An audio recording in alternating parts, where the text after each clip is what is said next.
It was supposed to be an ordinary Saturday. Natalie Reyes woke early that morning, laced up her running shoes, and set off on the trail just outside the city. Her hair was tied in a high braid, her headphones tucked in, the pavement familiar beneath. Her feet. It was her favorite kind of morning, crisp, blue-skied and quiet. She had just crossed the halfway point when her phone buzzed. A text from her sister. She slowed, glanced at the screen, didn't see the SUV veering off the road. The next few seconds would never be clear in her mind. A screech of tires, a flash of white metal, the impact, and then silence. Natalie woke in. The hospital 3 days later. The light was too bright, the air too clean. Her body didn't feel like hers. Her mother was the first thing she saw, crying, holding her hand. Then the doctor. Then the words she never thought she'd hear. You lost both legs below the knee. The sentence rang in her ears like an alarm she couldn't shut off. Her breath shortened, her vision blurred. She wanted to speak, but couldn't remember how. Everything she had ever known about her life, her independence, her body, her identity, collapsed. In an instant. The first few weeks were the hardest. Pain, grief, anger. The physical pain was intense, but the emotional pain was worse. She couldn't walk. She couldn't shower without help. She couldn't even roll over in bed without pressing a button for a nurse. The days passed in a fog of pain meds and disbelief. Visitors came, offering flowers and platitudes she couldn't absorb. You're so strong. You'll bounce back. You're lucky to be alive. Lucky? She didn't feel lucky. She felt broken. One night, 3 weeks after the crash, she broke down completely. Her mother had gone home for the evening. The nurses had dimmed the lights. Alone in the hospital bed, staring at the bandaged stumps where her legs used to be, Natalie let herself cry until her voice went hoarse. What was left? Who was she now? She'd been a runner, a marathoner, a woman who chased pavement and personal records, who loved early mornings and sore calves and the freedom of speed. Now, she couldn't walk 10 steps without assistance. She felt like a ghost of herself. But something shifted the next morning. Her physical therapist, a tall, no-nonsense woman named Janelle, wheeled in with a calm voice and a clipboard. "You're going to hate me for a while," Janelle said. "And that's okay. But you're going to walk again, maybe even run." Natalie laughed bitterly. "You clearly don't know what I've lost." Janelle met her eyes. "I know exactly what you've lost. I also know what you haven't." Natalie looked away, but the words stayed with her. Rehab began slowly, painfully. First came balance exercises, then prosthetic fittings, then standing between parallel bars, her hands shaking, her body sweating, from the effort of what used to be simple. She fell a lot, but each time Janelle helped her up. "You don't have to be strong all the time," she told her once. "You just have to be willing." Natalie held on to that, willing. 3 months after the crash, she took her first steps on her new legs. They were clunky and foreign, the sockets rubbing her skin raw, the balance unnatural. But they held her weight. And she walked across the room, one slow step at a time, tears streaming down her face. She didn't feel broken in that moment. She felt like a beginning. By month 5, she had a new goal. Not just walking, not just surviving, but running again. When she told Janelle, the therapist raised an eyebrow. "You serious?" Natalie nodded. "I need to run again. I don't know who I am without it." Janelle didn't smile, but she nodded. "Okay, then we start over."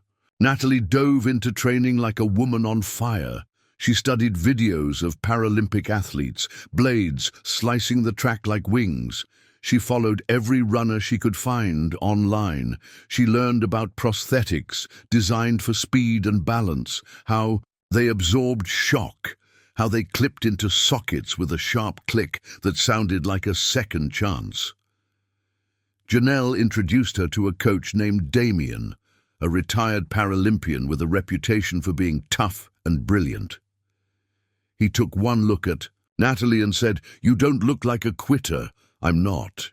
"Good, because this is going to hurt more than you think." They started with strength, stability, drills, agility work. Then came the first run on the track, short sprints 50 meters at a time. She fell on her first attempt, scraped her hand, cursed loudly. Damien just nodded. "Get up." So she did. Again and again. Every day was a war with her body, with her fear. But the first time she ran a full 400 meters, blades humming, lungs on fire, something clicked inside her, not just the equipment, her will. She had thought the accident had taken everything from her, but it hadn't taken her fire. That night she wrote a new journal entry, her first since the crash. "I am not less, I am not done. I am still the girl who runs at sunrise. Only now I run, because I survived." By the time 6 months had passed since the crash, Natalie had become a regular fixture on the track. Her prosthetics were designed specifically for running now. Lightweight, sleek blades that curved at the bottom, giving her the sensation of floating as she sped down the track. At first, they had felt awkward. Now, they felt like an extension of her body. The same way her legs had once felt. She had come to love the sound of them tapping against the synthetic surface, each step like a reminder. She was still here. She was still strong, still capable. But with every stride, a new weight settled in her chest. The Paralympics. She had set that as her goal, quietly, privately. But now it loomed in front of her like a giant mountain. She could feel the pressure of it, of wanting to prove something. Not to anyone else, but to herself. The qualifiers were less than a year away. "You're doing great," Damien said, as he reviewed her progress one morning after another set of sprints. Sweat clung to her skin, but she was grinning. "Feels good," she said, panting. "But I know I'm not there yet." He leaned against the fence, watching her catch her breath. "You know that the top athletes aren't always the fastest on the track. They're the ones who learn to push through the pain, the doubt. You've got heart, Nat, more than most." Natalie wiped sweat from her forehead. "I need more than heart. I need speed." Damien's smile was gentle but firm. "You'll get there. But not by rushing. We work on form, technique, endurance. You focus on the little things. They add up." She nodded, trying to absorb the truth of his words. She wasn't the same woman she had been before the accident. She wasn't just the runner who used to blitz through marathons in under 3 hours. She was someone different now. Someone who had learned that progress wasn't always linear and that true strength came from persistence. The next few weeks were brutal. Natalie's body constantly screamed at her. Every muscle ached. Her joints, the ones still intact, protested. With every step, her mind wavered between burning ambition and the desire to quit, to let the old pain win. But every morning she would wake up, lace up her shoes, and go to the track. She didn't always feel strong.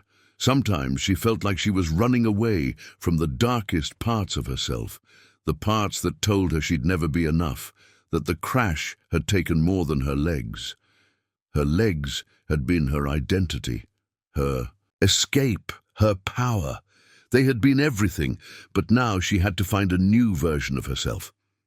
One afternoon, after a particularly brutal set of drills, Natalie sat on the edge of the track, panting, hands on her knees. "Are you okay?" Janelle asked, her voice gentle as she approached. Natalie looked up, eyes tired but determined. "Just tired. I'm pushing myself harder than I ever did before." Janelle sat down beside her. "You've got this. But listen, don't forget what brought you here." Natalie furrowed her brow. "What do you mean?" "You," Janelle said. "Not your legs, not your prosthetics. You, your heart, your grit. That's what's gotten you this far. So don't let the pressure of the Paralympics make you forget why you're doing this. It's not about winning. It's about proving to yourself that you can rebuild." Natalie took a deep breath. "I know. It's just hard to quiet the voices in my head, the ones that say I'm not good enough, that I'll never be fast enough." Janelle gave her a knowing look. "Those voices will always be there. You don't fight them. You just learn to run with them." A month later, Natalie stood on the start line of her first qualifying race, her heart pounding so loudly she could hear it in her ears.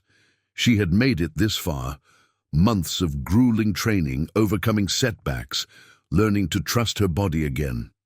But this was the real test. The Paralympic qualifying race was a mix of fear and anticipation. The athletes around her were skilled. Some of them had already competed at the national level, others were newcomers like her. But they all had one thing in common. They had come to fight for their place. She took a deep breath, pushing the noise out of her head. It didn't matter who else was running. It only mattered that she was there. The whistle blew, and Natalie ran.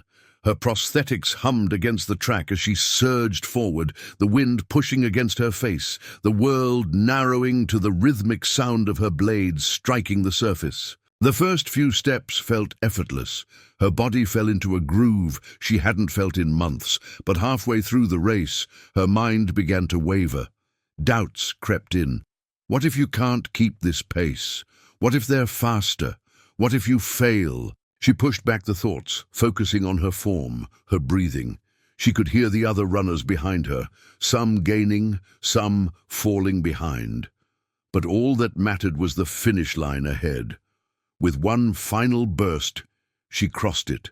The clock stopped, her heart stopped, and for a moment everything was still. She had done it.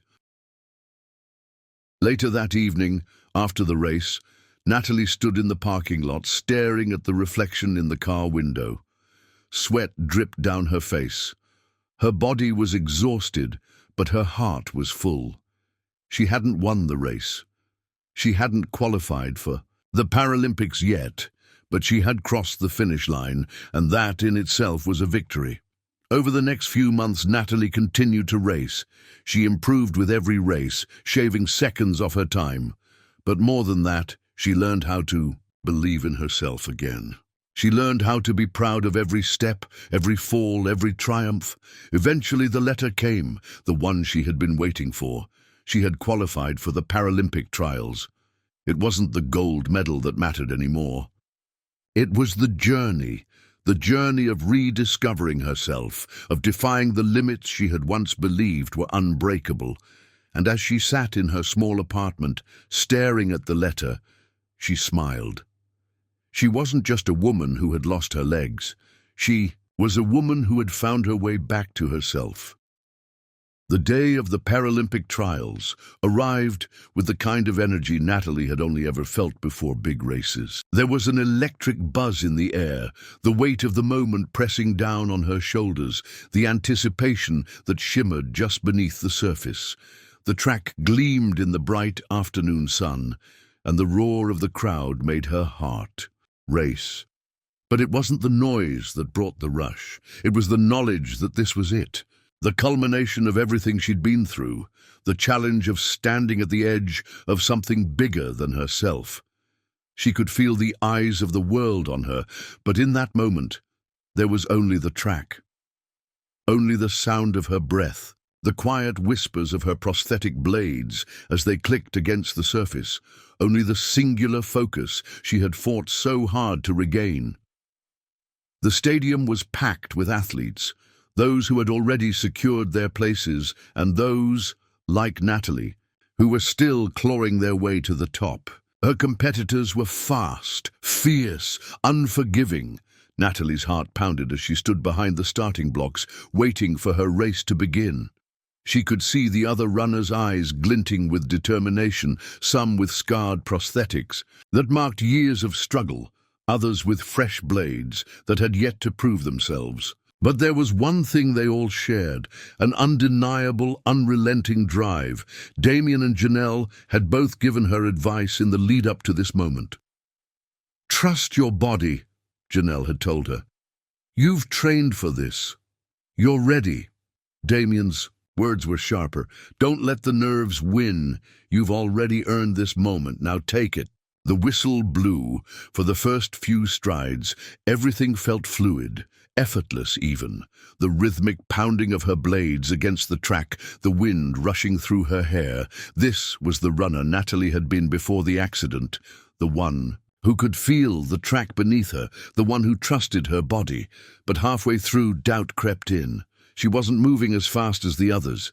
She could see them inching ahead, pulling away. Her breath began to shorten and her legs, her new legs, began to feel heavier. Her form was off, her pace slowing. Her mind screamed at her, "You're not good enough, you'll never make it." But she pushed back. No, she had earned every inch of this. She couldn't afford to let doubt win. The finish line loomed ahead, but everything felt so far. It wasn't just about the race. It wasn't just about the Olympic trials. It was about something deeper, about reclaiming who she was. She dug in, pushing harder. Each stride was a battle, but she fought against the fear, fought against the pain, fought against the voices that said she wasn't enough. She crossed the finish line, breathless, her body on fire, her legs shaking. She had given everything she had. Natalie sat on the side of the track, head bowed, trying to catch her breath as the results were announced over the loudspeaker. The crowd cheered and clapped, but it all sounded muffled. The adrenaline was beginning to ebb away, and with it came a hollow sense of exhaustion, not just in her body, but in her spirit. Her race wasn't fast enough. The woman who had won had crossed the line a full second before Natalie, and the others had followed closely behind. The gap was small, just a fraction, but it was enough. She hadn't qualified. The disappointment hit her like a tidal wave, crashing over everything she had worked for. The doubt that she had kept at bay for months suddenly became a tidal wave, threatening to drown her. She felt numb. There were no cheers, no applause. She had given everything, and yet it wasn't enough. Back in the locker room, Natalie sat on a bench, her prosthetics discarded beside her, her hands in her lap. She could hear the others celebrating, victorious, content. They had earned their place, and she had been close, so close, but close wasn't good enough. Not here, not now. Janelle came into the room, her eyes soft with understanding. "You okay?" she asked, taking a seat beside Natalie. Natalie's eyes were red from holding back tears, but she blinked them away. "I thought I could do it. I thought I could make it."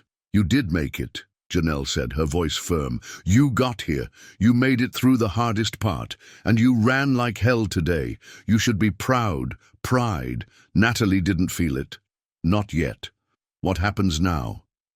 she asked, her voice quiet. Janelle exhaled, her face serious. "Now you take this race, take the disappointment, use it. You know as well as I do that some races don't go the way we want them to, but that doesn't mean it's over. You keep fighting, you keep pushing, you get better." Natalie looked down at her hands. Her mind was still reeling from the weight of the loss. But deep inside, a flicker of that fire, that fight she'd had before, began to spark again. The weeks following the trials were filled with reflection. The world hadn't ended, she hadn't failed, but she had learned something valuable. Natalie had been so focused on the destination, the Paralympics, that she had forgotten the importance of the journey itself. She had run without thinking about what the run meant. It was never just about qualifying. It was about proving to herself that she could survive, that she could rise again and again, no matter what. Damien called her one evening. "You're not done, are you?" he asked. Natalie smiled despite herself. "Not even close." The trials were over, but the journey was far from finished. Her speed had improved. Her form was sharper. But there was so much more to work on, more to build. She would not settle. She would keep pushing, keep fighting. She had something to prove, not to anyone else, but to herself. 2 months later, Natalie received an invitation to another race. This time, it wasn't the Paralympic trials. It wasn't a qualification race. It was an international competition for athletes with disabilities, a showcase of talent from all over the world. She had already learned that qualifying wasn't everything.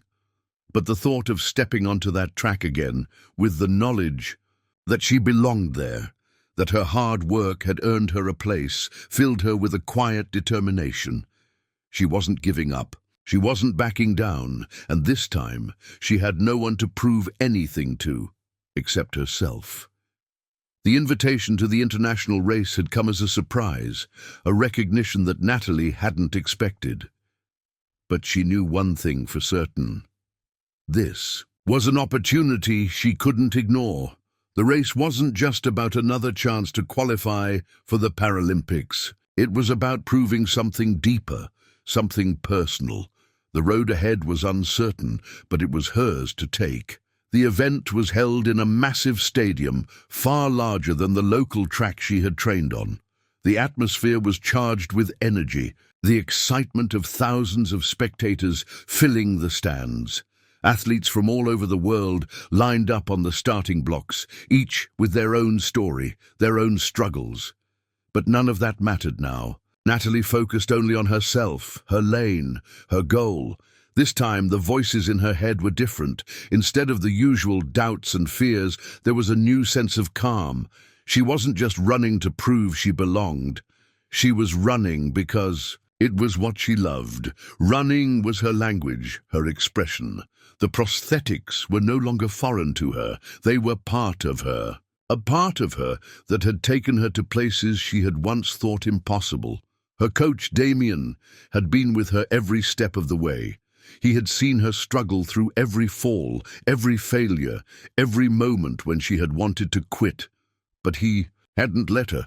Instead, he pushed her to embrace her vulnerability, to understand that true strength came not from perfection, but from persistence.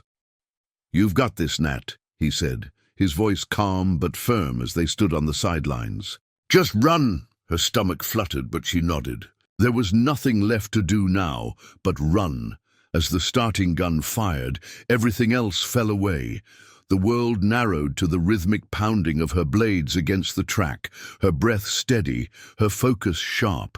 She could feel the other athletes, the rush of air beside her, but there was no fear. She wasn't comparing herself to anyone. She wasn't worried about her placement. She was running for the sheer joy of it. The first 200 meters felt like they passed in a blur. She settled into the pace she had trained for, a rhythm that was becoming second nature. There were no thoughts of her accident, no worries about her prosthetics failing. There was just the track, just the run. But as the final stretch approached, she could see the others gaining on her.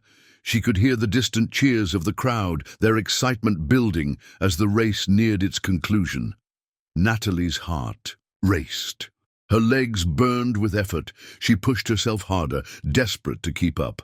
The line loomed closer, but it felt like an eternity away. For a brief moment, she faltered, but only for a moment. Her training kicked in. Her body responded. She surged forward, willing her legs to carry her, forcing herself to push through the exhaustion. The final 50 meters felt like the longest of her life, but she kept her eyes fixed on the finish line. She crossed it, her heart pounding, her body a mass of aching muscles and exhilaration. She stood there for a moment, catching her breath. The world around her came rushing back, the cheers, the noise, the movement of the other athletes cooling down. She hadn't won the race. She wasn't first, but she had run, and that, for her, was the victory. Later that evening, Natalie sat in the locker room, exhausted but at peace. Her body felt sore in ways it hadn't before, but it was a satisfying kind of pain. The kind that comes with growth, with progress. Damien appeared in the doorway, smiling. "Not bad for a runner who's been through hell," he teased. Natalie laughed, her voice hoarse. "I didn't win." He sat down next to her. "You didn't need to. You finished, and you ran like you were meant to. That's all that matters." "I feel like I've been running forever," she said, her voice soft. "Maybe you have," Damien replied, his tone reflective. "But you're running for the right reasons now."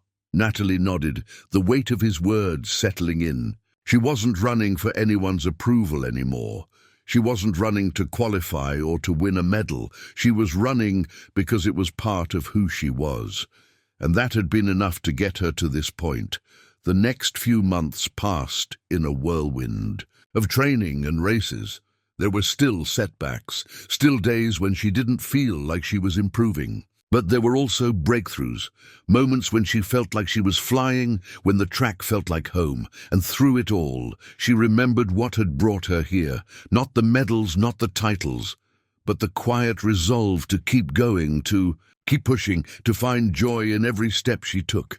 One evening, after a particularly grueling workout, she sat on the grass beside the track, staring at the stars. The cool night air felt good against her skin, and for the first time in a long while, she allowed herself to be still.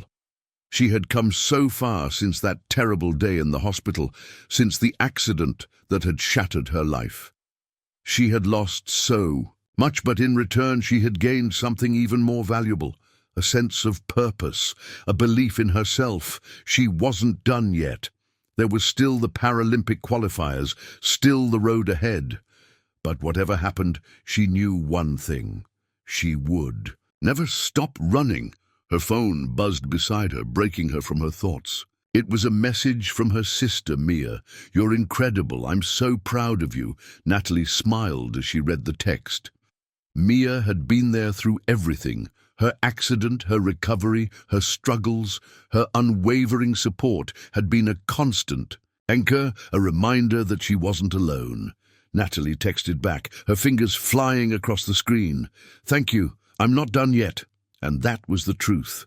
The road ahead was long. The challenges would only get tougher.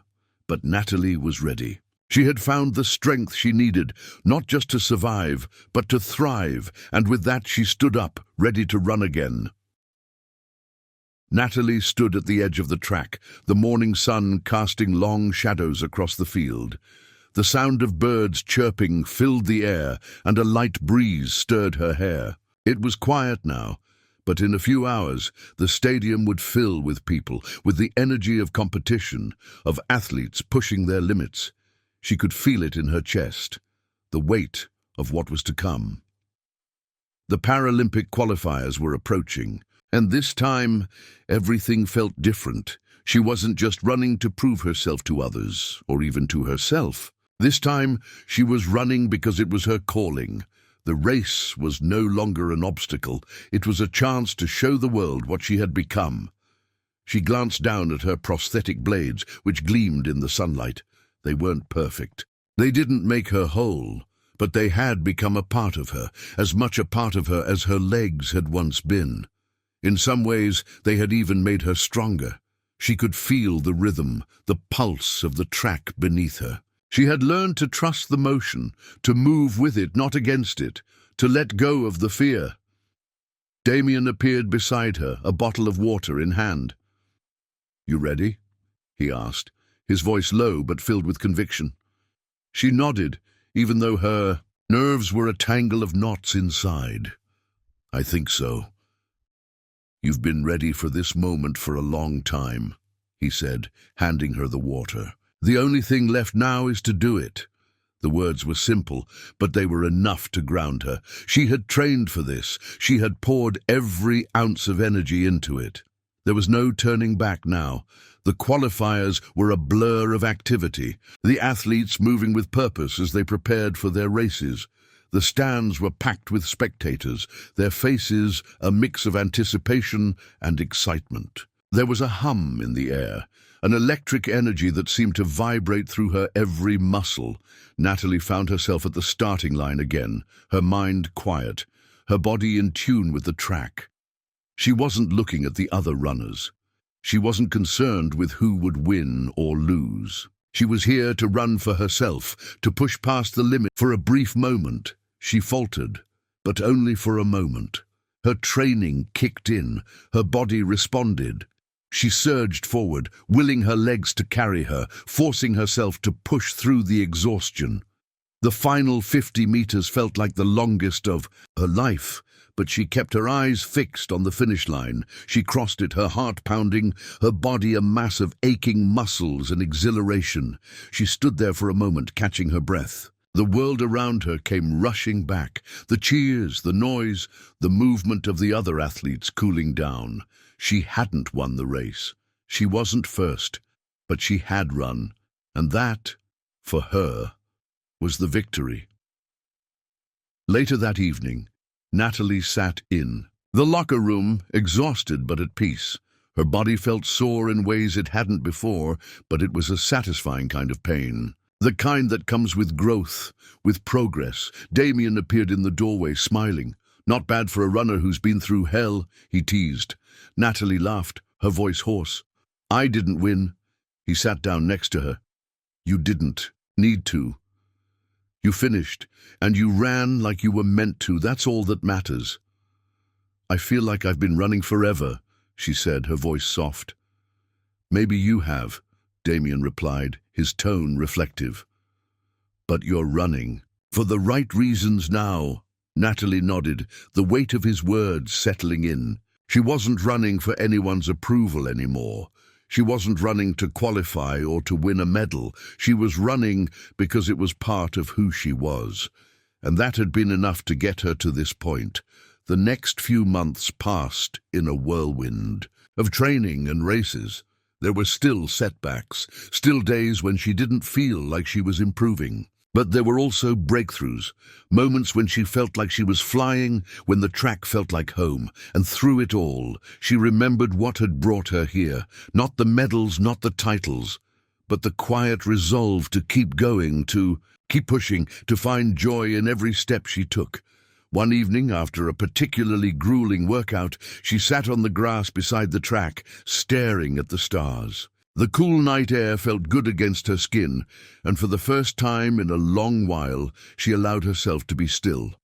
She had come so far since that terrible day in the hospital, since the accident that had shattered her life.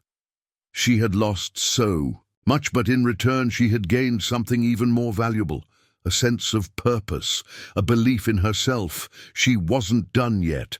There was still the Paralympic qualifiers, still the road ahead. But whatever happened, she knew one thing. She would never stop running. Her phone buzzed beside her, breaking her from her thoughts. It was a message from her sister, Mia.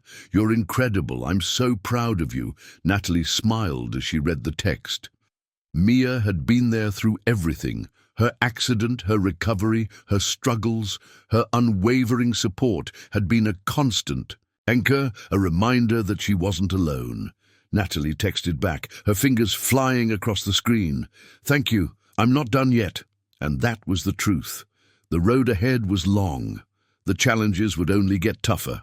But Natalie was ready. She had found the strength she needed, not just to survive, but to thrive, and with that she stood up, ready to run again. Natalie stood at the edge of the track, the morning sun casting long shadows across the field.